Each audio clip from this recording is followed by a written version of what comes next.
Sermon 128 de saint Augustin, le combat spirituel, suite. Ne te laisse donc pas vaincre en combattant. Voyez à quelle lutte, à quelle mêlée nous sommes appelés. Elle est à l'intérieur même, au-dedans de chacun de nous. La chair convoite contre l'esprit. Si l'esprit à son tour ne convoite pas contre la chair, voilà l'adultère commis. Mais si l'esprit convoite contre la chair, c'est la lutte, c'est le combat, ce n'est pas la défaite.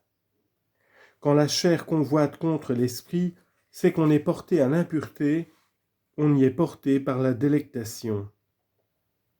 Quand de son côté l'esprit convoite contre la chair, c'est que la chasteté fait aussi sentir ses charmes. Ah, que l'esprit triomphe alors de la chair, ou qu'au moins il ne se laisse pas dompter par elle. L'impureté cherche les ténèbres. La pureté se produit au grand jour.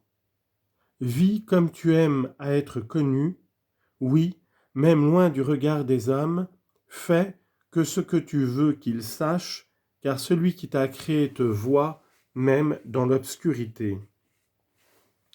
Pourquoi ces éloges publics décernés à la chasteté, tandis que les adultères eux-mêmes ne louent pas l'adultère ? C'est que celui qui accomplit la vérité vient à la lumière. Jean chapitre 3, verset 21. Mais on se sent attiré au plaisir honteux, qu'on ne consente pas, qu'on résiste, qu'on repousse. N'en as-tu pas le moyen, puisque ton Dieu même est en toi, puisque tu as reçu l'Esprit qui est la source de tout bien ? Il est vrai que malgré sa présence, la chair ne laisse pas que de convoiter contre l'Esprit, en lui insinuant des pensées perverses et en lui faisant sentir des attraits trop naturels. Qu'on suive alors la recommandation de l'apôtre, que le péché, dit-il, ne règne pas dans votre corps mortel. Romains 6, 12. Il ne dit pas que le péché ne soit pas, car il y est, et on donne à ce désordre le nom de péché, parce qu'on le doit au péché. Dans le paradis, la chair ne convoitait pas contre l'esprit. Il n'y avait pas de combat, mais une paix sans trouble. C'est seulement après la transgression, après que l'homme eut refusé d'obéir à Dieu et fut abandonné à lui-même, sans toutefois pouvoir être son maître, puisqu'il fut asservi à celui qui l'avait séduit, que la chair commença à convoiter contre l'esprit. C'est surtout dans les bons que se fait sentir cette convoitise. Elle est sans objet dans les méchants, attendu que sans l'esprit, il ne saurait y avoir convoitise contre l'esprit.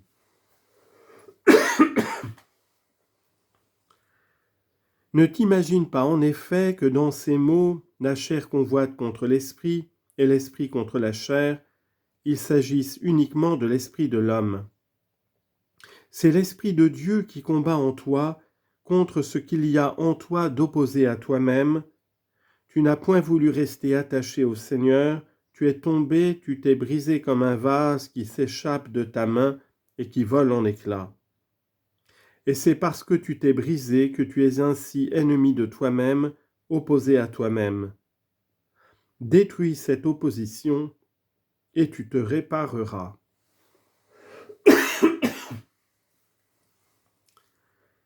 Pour te faire connaître que cette réparation doit être l'œuvre de l'Esprit Saint, le même apôtre dit ailleurs, « Si vous vivez selon la chair, vous mourrez, mais si vous mortifiez par l'Esprit les œuvres de la chair, vous vivrez. » À ces mots, l'homme s'élève déjà, il se croit capable de mortifier par son propre esprit les œuvres de la chair.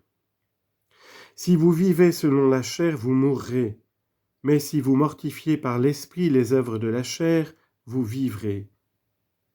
Faites-nous donc connaître, ô apôtres, de quel esprit il est ici question. Chacun, en effet, a un esprit naturel qui le caractérise, et c'est cet esprit qui fait l'homme, car l'homme est composé d'un corps et d'un esprit. C'est de cet esprit qu'il est dit « Nul ne sait ce qui est dans l'homme, sinon l'esprit de l'homme qui est en lui. » 1 Corinthiens 2, 41. Ainsi l'homme a un esprit qui fait partie de sa nature, et c'est vous néanmoins qui dites, si vous mortifiez par l'esprit les œuvres de la chair, vous vivrez. Quel est cet esprit? Est-ce mon esprit ou l'esprit de Dieu?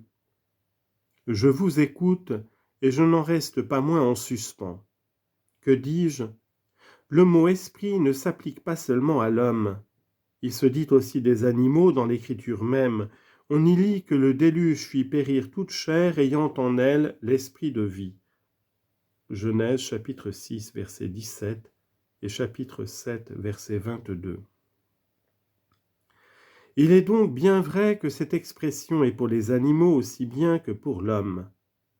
Quelquefois aussi le vent est désigné sous ce même nom d'esprit. On lit dans un psaume « Feu, grêle, neige, glace, esprit des tempêtes ». Psaume 148, verset 8. Le mot d'esprit ayant donc tant d'acceptions différentes, dans quel sens, ô apôtres, avez-vous dit ici que l'esprit doit mortifier les œuvres de la chair? S'agit-il ici de mon esprit ou de l'esprit de Dieu? Écoute ce qui suit et tu comprendras, car l'apôtre ajoute des paroles qui tranchent la question. Après ces mots, si vous mortifiez par l'esprit les œuvres de la chair, vous vivrez, il écrit immédiatement, car ceux qui sont animés par l'esprit de Dieu, ceux-là sont fils de Dieu. Romains chapitre 8, versets 13 et 14. Pour agir, tu as besoin d'être animé, et tu agis bien si tu es animé d'un bon esprit. Si donc tu ne comprenais pas de quel esprit il était question dans ces mots, en mortifiant par l'esprit les œuvres de la chair, vous vivrez, vois ton Maître, reconnais ton Rédempteur dans les paroles qui suivent. C'est ton Rédempteur, effectivement, qui t'a donné son esprit, afin que par lui tu mortifies les œuvres de la chair. Car tous ceux qui sont animés de l'Esprit de Dieu, ceux-là sont fils de Dieu. Ils ne sont pas fils de Dieu s'ils ne sont pas animés de son esprit. Mais s'ils sont animés de son esprit, ils combattent parce qu'ils ont un puissant auxiliaire. Ah, Dieu ne se contente pas de les contempler comme le peuple contemple les gladiateurs. Le peuple peut sans doute applaudir un gladiateur, il ne saurait le tirer du danger. Tel est donc le sens qu'on doit donner encore à ces paroles, la chair convoite contre l'esprit et l'esprit contre la chair. Mais que signifie celle-ci, de sorte que vous ne faites pas ce que vous voulez? C'est ici qu'il y a du danger à comprendre mal et qu'un interprète, quel qu'il soit, doit s'efforcer de remplir son devoir. De sorte que vous ne faites pas ce que vous voulez. Écoutez, ô saints combattants, car je m'adresse aux lutteurs. Ceux qui luttent me comprennent. Je ne suis pas compris de ceux qui ne luttent pas. Que dis-je? Ceux qui luttent ne se contentent pas de saisir ma pensée, ils la devancent.